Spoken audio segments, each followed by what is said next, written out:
Shalom, perkenalkan nama saya Krisnawati Rambuatabara. Saya dari Prodi Pak semester 1. Di sini saya akan membahas tugas UAS PDSKI, membuat resume secara tulis atau lisan dan dibuat dalam video singkat minimal 5-7 menit. Pada pertemuan kali ini saya akan membahas tentang kesucian hidup yang terambil dalam Roma 8 ayat 29 sampai 40. Saya akan membacakannya. Sebab semua orang yang dipilihnya dari semula, mereka juga ditentukannya dari semula untuk menjadi serupa dengan gambaran anaknya, supaya ia anaknya itu menjadi yang sulung di antara banyak saudara. Maka dari itu, semua orang yang dipilih oleh Tuhan dari semula, mereka harus ditentukan dari semula untuk menjadi keluarga anggota kerajaan surga yang berkualitas dalam melakukan tanggung jawab untuk pengajaran kebenaran yang sesuai dengan Alkitab, dan melakukan tanggung jawab dalam memberitakan keselamatan, karena melakukan tanggung jawab itu adalah sebuah pelayan Injil keselamatan untuk melakukan tanggung jawab koinonia dengan Tuhan. Nah, ada 3 pilar yang harus kita peroleh, yaitu kesucian, tanggung jawab, dan kekekalan. Nah, memiliki motivasi yang benar yaitu memiliki komitmen dan nekat untuk membentuk karakter yang serupa dengan Tuhan Yesus untuk hidup suci. Maka dari itu kita harus punya proses untuk berjuang, tetapi tak bercela, tak bercacat, karena semakin kita hidup suci, maka tingkat kesucian Allah juga akan meningkat kepada kita. Maka dari itu kita harus banyak berdoa agar semakin meningkatkan cinta kita kepada Tuhan dan banyak membaca firman. Tanggung jawab memiliki keselamatan. Setiap manusia pasti akan memperoleh keselamatan dari Tuhan.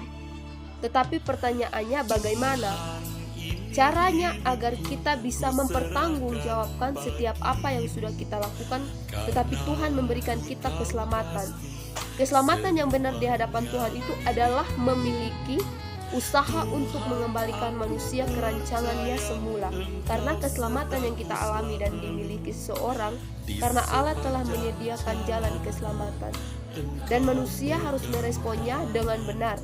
Respon yang benar bukan hanya menjadi orang Kristen dan mengaku percaya bahwa Yesus adalah Tuhan dan Juru Selamat bagi manusia, karena keselamatan menciptakan pemulihan hubungan manusia dengan Allah yang telah putus. Baik, saya akan masuk dalam materi berikutnya, yaitu materi tentang Corpus Delicti, di mana kita akan memperlakukan Yesus sebagai Tuhan, yang sering dipanggil sebagai Tuhan. Tetapi apakah ini hanya panggilan, atau kita sungguh-sungguh telah memperlakukannya sebagai Tuhan? Nah, dalam bahasa aslinya Tuhan itu adalah Kairos, yang artinya seorang dalam posisi berotoritas, tuan atau majikan. Maka dari itu orang-orang akan memanggil Allah Israel itu dengan sebutan Kairos atau Tuhan. Nah, orang beragama berbicara mengenai hukum yang selalu dikaitkan dengan perintah atau peraturan atau syarat. Nah, berbeda dalam kekristenan kalau diteliti dengan cermat bahwa Alkitab bukan hanya menunjukkan adanya hukum dalam arti perintah atau peraturan atau syariat, tetapi juga berbicara mengenai kodrat atau natur atau ketetapan dalam kehidupan fisik di alam.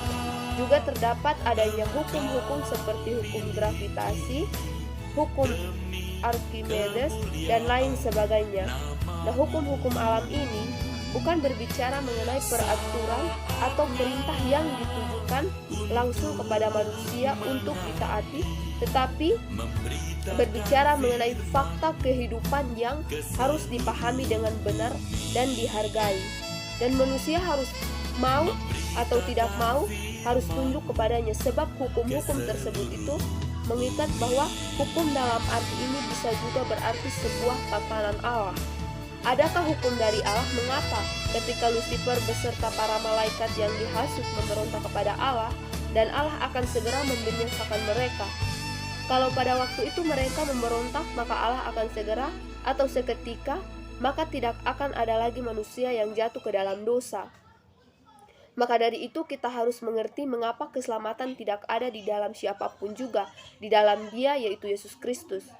Maka dapat ditarik suatu kesimpulan seperti yang dijelaskan di atas bahwa Allah tidak bertindak tanpa aturan, tetapi Ia adalah Allah yang adil, Allah yang tertib, dan Allah yang memiliki tatanan atau aturan.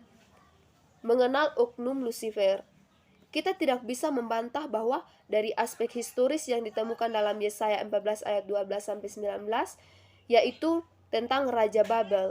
Ia memerintah sekitar tahun 605 sampai 562 Masehi. Dan pada waktu itu kerajaannya berkembang menjadi kuat pada zaman ketika ia mengalami kemerosotan. Ia mengambil secara parsial bagian yang memuat pesan tentang Tuhan Yesus, mengenai oknum Lucifer yang jatuh dalam dosa. Nah hal ini berarti kita tidak menghubungkan bahwa Babel dengan sejarah yang terjadi berikutnya, yaitu tentang penaklukan Median dan Persia terhadap Babel. Pada waktu itu, sebagian sejarah Raja Babel ini memberontak kepada Allah, dan sebagian Alkitabnya ia akan dihukum karena pemberontakannya. Ia tidak mendapat bagian lagi di surga, sehingga ia harus dibuang atau diturunkan ke dalam dunia orang mati yang paling dalam. Siapa dia yang ada di bagian terbawah Hades? Itu bukan sebuah gaya bahasa atau sastra atau sebuah figuratif, sebab membaca seluruh pasal Yesaya 14 juga itu adalah pasal sebelum dan sesudahnya. Bukankah figuratif dapat ditemukan dalam suatu pertimbangan bahwa Lucifer itu bukan seorang malaikat? Nah, peluang yang dimanfaatkan Lucifer. Pada waktu itu, Allah tidak akan pernah bertindak secara sembarangan tanpa aturan, tanpa hukum atau rule, karena Allah itu adalah Allah yang tertib dan yang selalu bertindak dalam tatanannya, yang konsisten dan sempurna. Di dalam dirinya selalu ada hukum, aturan, sistem atau kebijakan-kebijakan dari kecerdasannya yang sempurna. Hukum atau tatanan dalam diri Allah inilah yang pasti kita pahami oleh oknum yang disebut Lucifer, sehingga ia berani memberontak kepada Allah. Mengapa Allah tidak bisa membinasakan Lucifer saat itu juga ketika ia memberontak? Sebab tindakan Lucifer itu belum bisa dikatakan salah selama tidak ada verifikasi atau pembuktian bahwa Lucifer itu bersalah. Masuk dalam agenda Allah dalam penciptaan manusia. Ketika iblis memberontak melawan Allah, Allah tidak seketika membinasakannya. Rupanya pada waktu itu belum ada pembuktian bahwa tindakan iblis itu bersalah dan patut dihukum. Sebab jika ada waktu itu, pasti sudah bisa terbukti bahwa iblis itu bersalah. Nah, bagaimana membuktikan bahwa iblis itu bersalah? Jawabannya adalah yang paling logis, bahwa Allah harus menciptakan makhluk yang melakukan kehendaknya untuk menjadi makhluk seperti yang dikehendakinya atau yang dirancangnya.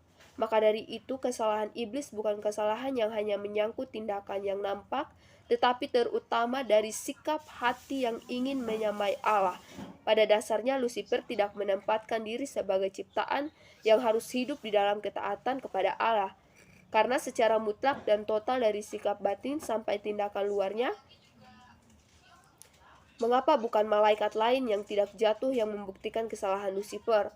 Mengapa harus manusia sehingga Allah menciptakan makhluk ini? Jawabannya adalah bahwa Lucifer bukan malaikat, tetapi anak Allah yang diciptakan secara khusus untuk tugas-tugas istimewa seperti yang dijelaskan pada materi-materi berikutnya.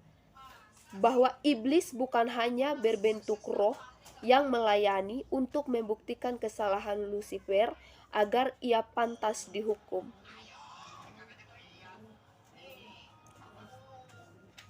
Agenda Allah di balik perjalanan waktu. Hal dahsyat yang tidak pernah diperhatikan oleh banyak orang adalah Allah menciptakan waktu, benda-benda penerang. Yang Allah ciptakan bukan hanya berfungsi sebagai penerang, tetapi juga berfungsi menjadi tanda yang menunjukkan masa-masa yang tetap.